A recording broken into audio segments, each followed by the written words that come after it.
오늘 우리에게 주시는 하나님 말씀 빌립보서 3장 1절 전반절입니다.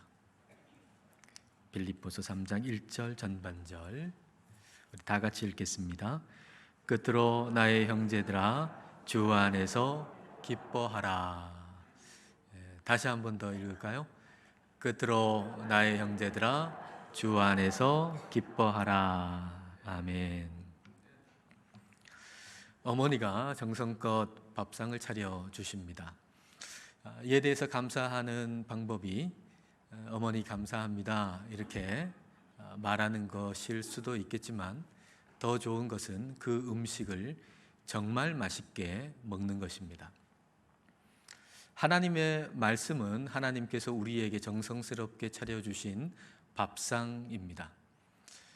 오늘 우리에게 주신 빌립보서 3장 1절의 말씀 주 안에서 기뻐하라 라고 하는 말씀은 우리 하나님께서 정성껏 우리에게 차려주신 밥상과 같습니다. 살인하지 말라, 간음하지 말라, 도둑질하지 말라와 같은 그런 말씀 역시도 하나님께서 정성껏 우리에게 차려주신 밥상이지요. 잘 지어낸 밥, 그리고 따뜻한 국, 그리고 반찬 한두 가지, 그것도 참 좋은 것이죠. 그런데 오늘 우리에게 주시는 빌립보서 3장 1절에 주 안에서 기뻐하라 라고 하는 말씀은 12첩 반상입니다. 수라상입니다. 우리를 왕같은 제사장으로 여기시고 그리고 우리에게 내어놓으시는 수라상입니다. 우리는 지난 6개월 동안에 하나님께서 우리에게 베풀어 주신 그 밥상에 대해서 감사해야 합니다. 그리고 오늘 후반기의 첫 주일에 우리에게 주시는 주 안에서 기뻐하라 라고 하는 말씀에 대해서도 우리는 감사해야 합니다. 그 감사하는 방법이 하나님 말씀을 주셔서 감사합니다 라고 말할 수도 있겠지만 더 좋은 것은 최고의 감사는 그 말씀을 정말 맛있게 먹는 것입니다. 주 안에서 기뻐하라 라고 하는 말씀대로 기쁘게 사는 것입니다. 이것이 하나님께 올려드리는 최고의 감사인 것이죠. 이 후반기에 그렇게 우리가 최고의 감사를 올려드리면서 살기를 원합니다. 우리가 주 안에서 기쁘게 사는 거, 이게 하나님께 올려드리는 최고의 감사입니다. 그런데 이렇게 어렵고 힘든 세상 가운데 어떻게 기쁘게 사느냐라고 하는 것이죠. 주 안에서라고 하는 말 속에 그 해답이 있습니다. 우리의 삶에 일어나는 모든 일들을 단어라고 해본다면 그 단어를 제대로 해석하게 만드는 문맥은 예수님입니다. 우리가 어떤 단어가 있을 때 그 단어 하나만 가지고서는 그 단어의 의미가 뭔지 정확하게 알 수가 없잖아요. 문맥 속에서 그 단어를 보면 그 단어가 어떤 의미인지 우리는 정확하게 해석해낼 수가 있습니다. 마찬가지로 우리의 삶에 일어나는 일, 그 자체만 가지고서는 우리는 제대로 그 일의 의미가 뭔지 알 수가 없습니다. 그러나 문맥 속에서 보면, 예수님이라고 하는 문맥 속에서 보면 그 일의 의미가 뭔지 정확하게 해석해낼 수가 있는 것이죠. 그러면 예수님이라고 하는 문맥 속에서 우리의 삶을 읽는 것, 그리고 그 문맥이라고 하는 게 뭔지 이걸 우리에게 잘 가르쳐 주는 구절이 에베소서에 있습니다. 에베소서는 빌립보서와 같은 옥중서신이죠. 같은 그 감옥에서 빌립보서도 쓰고 에베소서도 썼습니다. 에베소서 2장 5절과 6절을 보겠습니다. 허물로 죽은 우리를 그리스도와 함께 살리셨고, 5절 6절에 보면 바울이 계속 함께라는 말을 쓰고 있거든요. 함께. 예수님께서 하신 일은 우리와 함께 한 거예요. 예수님께서 죽으셨잖아요. 나 대신에 나와 함께 나로 죽으신 거예요. 그리고 예수님께서 사실 때에도 나와 함께 나로 사신 거예요. 6절에 보면 또 함께 일으키사 그리스도 예수 안에서 함께 하늘에 앉히시니, 예수님께서 승천하셔가지고 하나님 우편에 계신데 그게 우리와 함께 하나님 우편에 있다는 거예요. 어마어마한 일이죠. 예수님이 하나님 우편에 홀로 계신 게 아니라 우리와 함께 나로 그 자리에 하나님 우편에 계시다는 얘기입니다. 그러니까 예수님이 하나님 우편에 계신 건 이미 내가 그 하나님 우편에 예수님과 함께 있다는 말과 같은 것이죠. 그래서 하나님 우편에 앉아 있다. 이미 그렇게 내가 예수님과 함께 앉아 있다라고 선언하는 것입니다.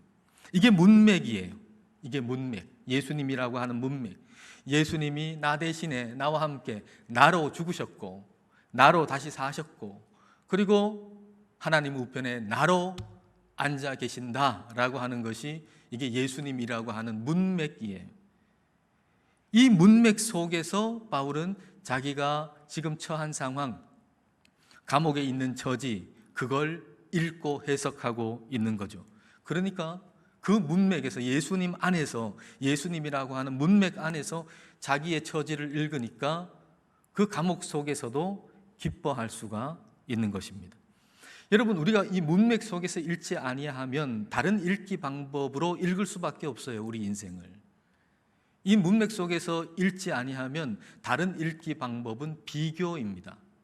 많은 사람들은 문맥은 제쳐두고 비교를 통해서 자기의 인생을 읽어 나갑니다. 다른 사람과 비교해가지고 좀 괜찮아 보이면 기쁘고, 그리고 다른 사람하고 비교해가지고 좀 안 좋아 보이면 슬프고 우울한 거죠. 보너스를 이번 달에 100만 원 받았습니다. 듣자 하니 그 회사에서 10%만 보너스를 받았대요. 너무 기쁘죠. 아니, 내가 이 회사에서 10% 안에 들어가지고 100만 원 보너스를 받았다니 너무 기뻐요. 너무 기뻐가지고 그 하루를 아주 행복하게 보냈어요. 그리고 그 다음날 출근해서 알고 보니 내 동료는 200만 원을 받았답니다. 어제 기뻤던 그 기쁨은 순식간에 사라지고 우울해지고 슬퍼지고 화가 나는 거죠. 문맥 없이 살면 이렇게 되는 거예요. 말 그대로 일희일비하는 거예요.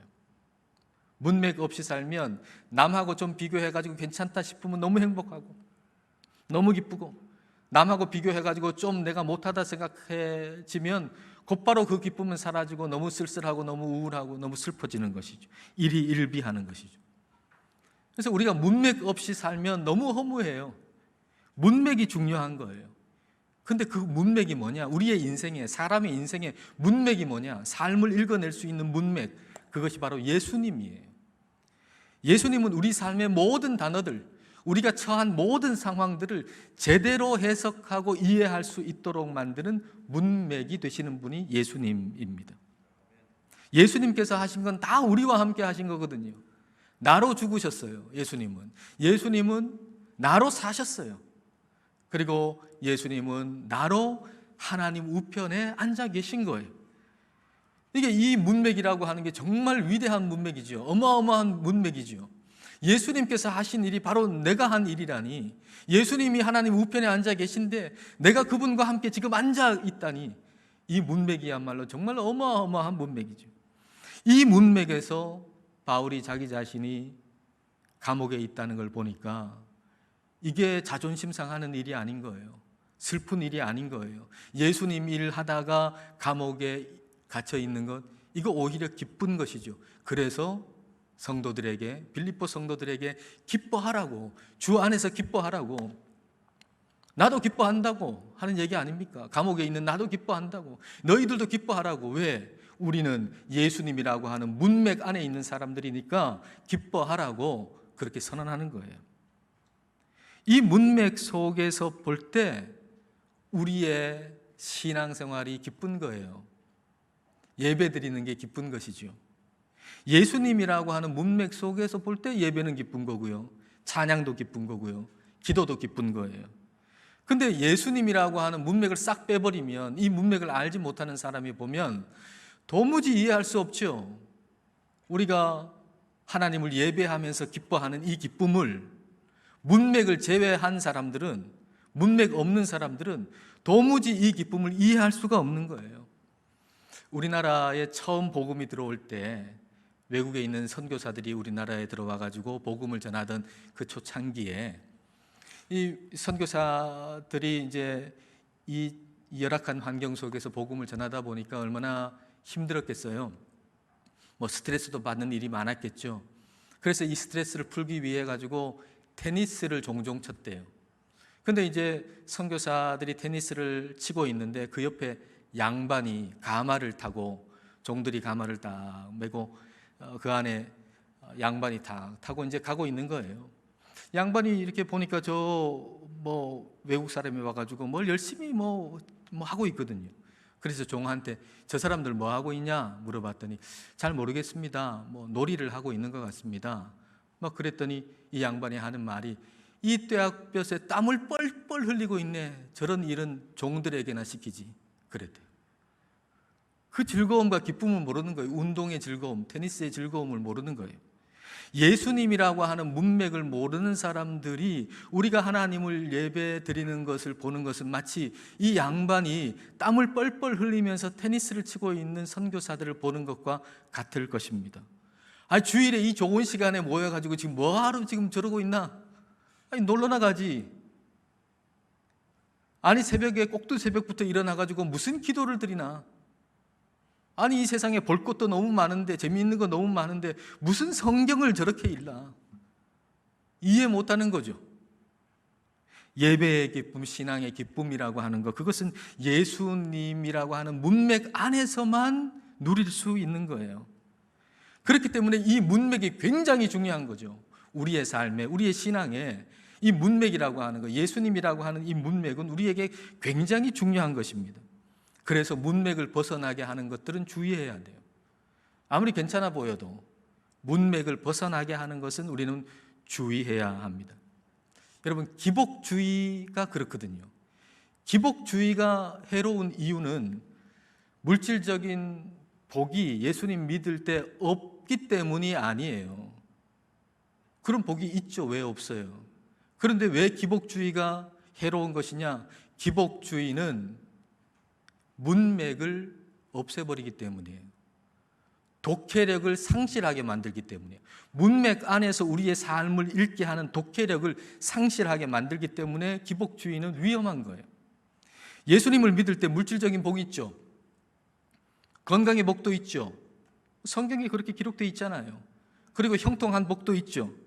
그런데 예수님이라고 하는 문맥을 벗어나가지고 그저 그 자체를 복으로 여기고 내가 뭔가 잘했으니까 이런 부유함, 이런 건강, 이게 복으로 주어졌다고 생각하는 기복주의, 그것은 그 건강, 그 부유함, 그 형통함을 제대로 해석하지 못한 것일 뿐만 아니라 그 인생이 가난해졌을 때, 그 인생이 병들었을 때, 그 인생이 고난당할 때, 그 고난과 가난, 그것에 대한 그 단어에 대해서는 해석할 수 있는 힘이 하나도 없는 거예요. 해석할 수 없으니까 그때는 도무지 감사할 수 없고 도무지 기뻐할 수도 없는 것이죠. 예수님의 문맥 안에서 나를 읽어야 돼요. 그냥 나를 읽는 게 아니고 예수님의 문맥 안에서 나를 읽어야 돼요. 그 문맥이 뭐라고요? 예수님이 나로 죽으셨다는 거예요. 예수님이 나로 다시 사셨다는 거예요. 예수님이 나로 하나님 우편에 계신다는 거예요. 이 위대한 문맥 안에서 우리는 나의 삶을 읽어내야 돼요. 그 문맥 안에서 나의 부유함과 건강에 대해서 해석해낼 줄 알아야 되죠. 내가 부유하고 건강한데 그저 내가 잘했으니까, 내가 열심히 신앙생활 했으니까 하나님이 주시는 복이다, 그저 그렇게 생각한다면 그거는 완전히 해석을 잘못한 겁니다. 그 위대한 문맥 속에서 그렇다면 나에게 왜 이런 부유함을 주시고 이런 건강을 주시는가를 읽어낼 줄 알아야 되죠. 그걸 읽어낼 줄 알아야 그 다음에 고난과 가난에 대해서도 질병에 대해서도 제대로 해석할 수 있게 되는 겁니다. 이와 같은 독해력을 가진 사람이 예수님 믿는 사람들이에요. 성숙한 신앙인이에요. 독해력 없으면 그건 신앙인의 수준이 너무 낮은 거죠. 이 독해력을 가지고 있을 때 비로소 우리는 고난 가운데서도 하나님 안에서 기뻐할 수 있는 거예요. 사도들이 예수님의 복음을 전하다가 감옥에 갇혔어요. 근데 하나님께서 천사를 보내셔가지고 그 감옥에서 사도들을 바깥으로 이끌고 나오셨어요. 그리고 성전에서 예수님의 복음을 전하게 하셨어요. 근데 그 복음을 전하다가 또 붙잡혀가지고 또 가서 채찍질을 많이 당했어요. 채찍질을 많이 당하고 풀려났어요. 실컷 맞은 거죠. 그 다음에 이 사도들이 어떻게 고백하고 어떻게 행동하나요? 사도행전 5장 41절에 이렇게 기록되어 있습니다.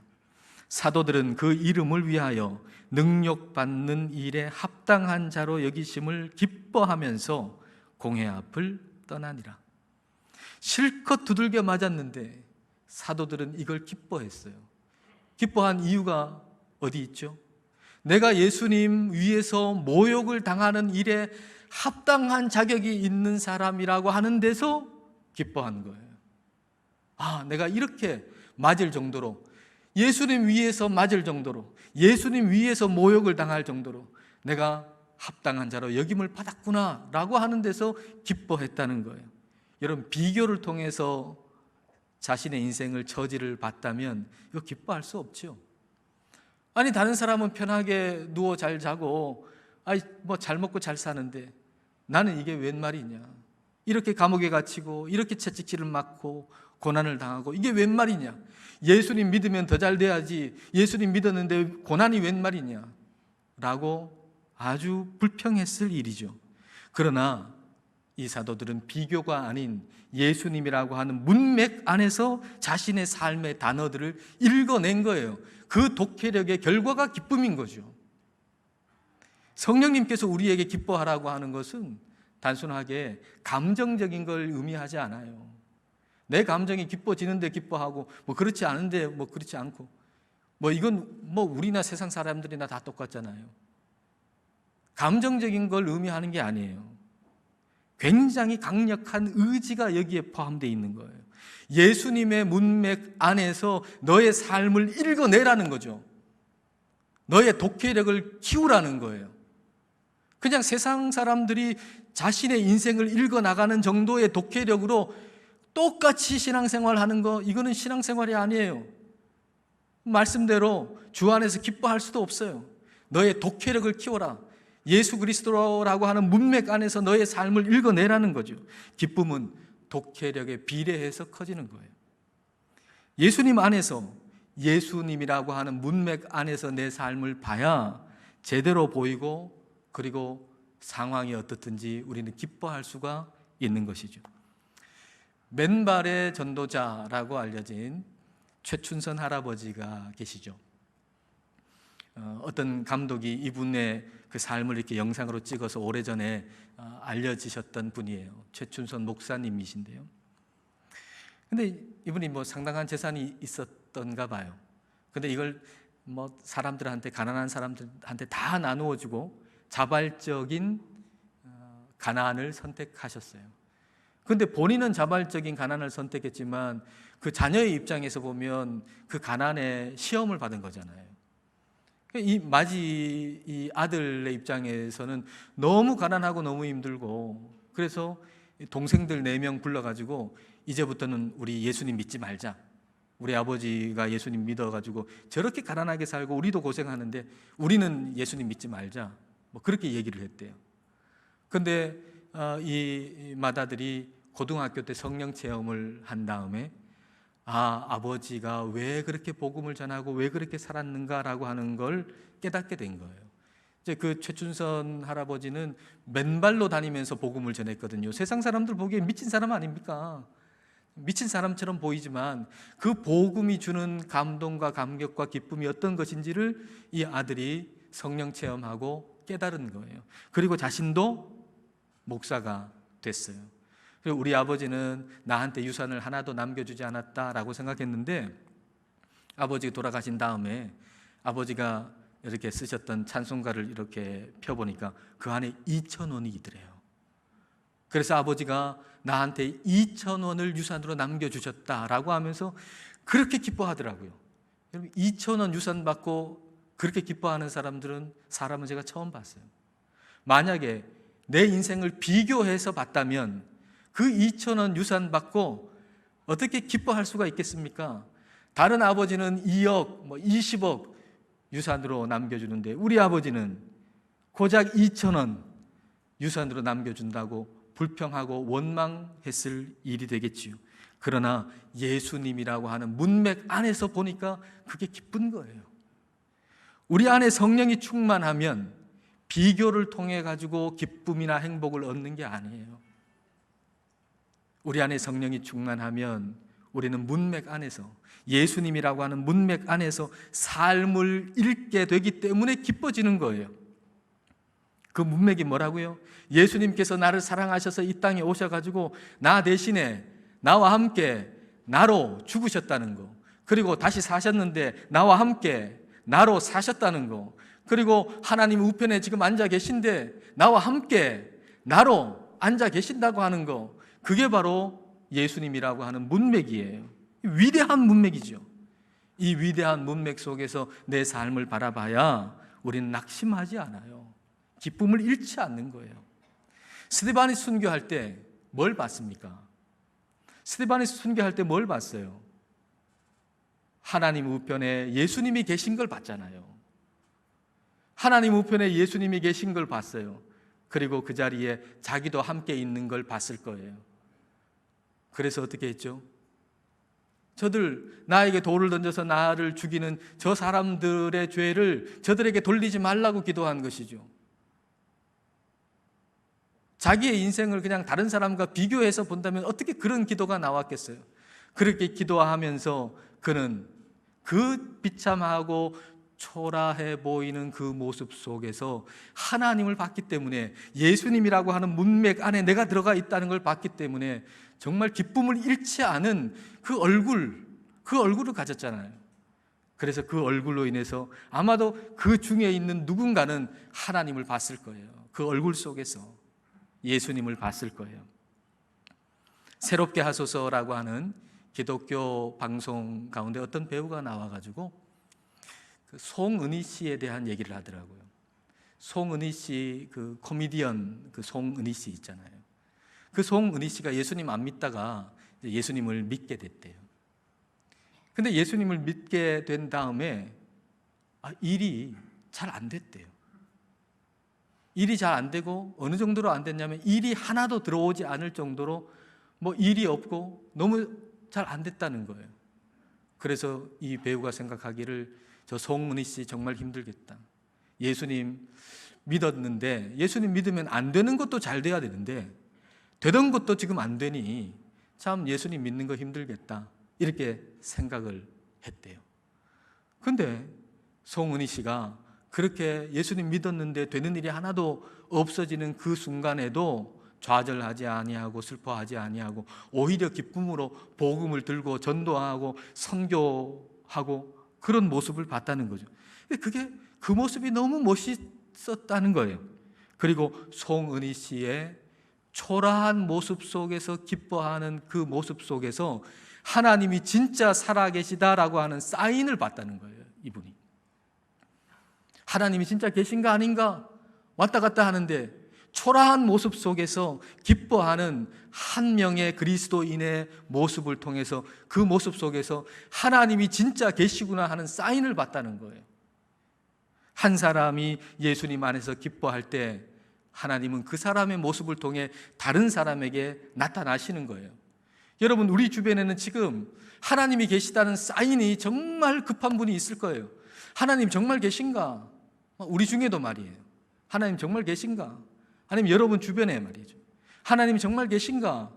라고 생각하는, 하나님이 계시다면 정말 계시다는 사인을 좀 보고 싶다, 이런 분이 계실 거예요.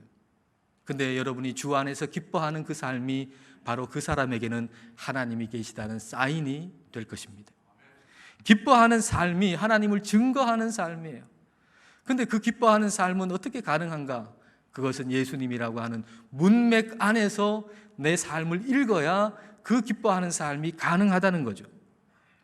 그러므로 여러분, 다른 사람과 비교해서 여러분의 삶을 읽지 마세요. 예수님이라고 하는 문맥 안에서 여러분의 삶을 읽으세요. 비교를 통해서 읽는가 하고 예수님 안에서, 예수님이라고 하는 문맥 안에서 읽는가 하고 그 차이가 얼마나 큰지를 잘 보여주는 성경 구절이 고린도후서 6장 10절 말씀입니다. 여러분, 여기에 제가 괄호를 쳐놨는데요, 이 괄호 안에 생략된 게 뭘까 한번 생각해 보세요. 6장 10절 말씀은 근심하는 자 같으나 항상 기뻐하고 가난한 자 같으나 많은 사람을 부유하게 하고 아무것도 없는 자 같으나 모든 것을 가진 자로다 이건데, 이 괄호 안에 생략된 말이 있다면 뭐가 될까요? 한번 생각해 보세요. 이 괄호 안에 생략된 말을 포함해서 제가 고린도후서 6장 10절을 읽어드리겠습니다. 다른 사람과 비교해 보면 우리는 근심하는 자 같으나 문맥에서 보면 예수님 안에서 보면 항상 기뻐하고, 다른 이와 비교하면 가난한 자 같으나 예수님 안에서 보면 많은 사람을 부요하게 하고, 다른 이와 비교하면 아무것도 없는 자 같으나 예수님 안에서 보면 모든 것을 가진 자로다. 여러분, 같은 삶인데 어떻게 읽느냐 어떻게 보느냐에 따라서 완전히 다른 삶을 살아가는 거예요. 그러니 여러분, 우리가 다른 사람과 비교해서 내 삶을 읽는 오류를 범하지 마십시다. 오직 예수님 안에서, 철저히 예수님 안에서 우리의 인생을 읽어 나가십시다. 이게 예수님 안에서 기뻐하는 거예요. 예수님 안에서 기뻐하는 것이, 그것이 하나님을 기쁘시게 해드리는 것이고 우리 하나님께 드리는 최고의 감사인 겁니다. 이 후반기 우리 하나님께 최고의 감사를 올려드리시는 우리 모두가 되시기를 주님의 이름으로 축복합니다. 기도하시겠습니다. 이 시간 우리 기도하실 때 지난 6개월 동안에 우리에게 하나님의 말씀을 주신 것을 먼저 감사드리십시다. 그리고 오늘 하반기 첫 주일에 주 안에서 기뻐하라는 말씀을 주신 걸 감사합시다. 최고의 감사는 이 말씀대로 기뻐하는 삶을 사는 것임을 기억하고 기쁘게 살게 해달라고 기도합시다. 이를 위하여 다른 이들과 비교하면서 일희일비하는 삶을 버리게 해달라고 기도합시다. 우리의 인생에 일어나는 일을 단어라고 할 때 예수님을 문맥으로 하여 그 단어들을 읽어내게 해달라고 기도합시다. 예수님께서 나 대신에 죽으셨고 나와 함께 사셨고 나와 함께 하나님의 우편에 계신다는 그 문맥 속에서 내가 처한 상황을 읽음으로 주 안에서 기뻐하는 삶을 살기를 이 시간 함께 기도하시겠습니다.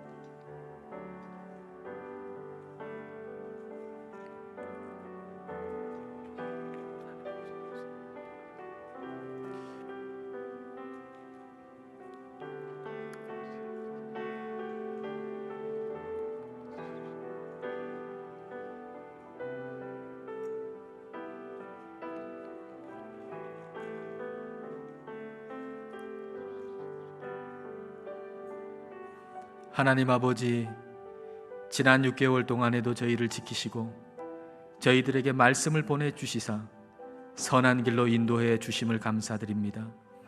그리고 하반기의 첫 주일에 주 안에서 기뻐하라는 말씀을 주심을 감사드립니다. 다른 사람과 비교하면서 내가 좀 낫다고 여길 때 기뻐하다가 또 다른 사람과 비교하여 못하다고 여길 때 슬퍼지는 일희일비의 삶은 저 멀리 던지게 하옵소서.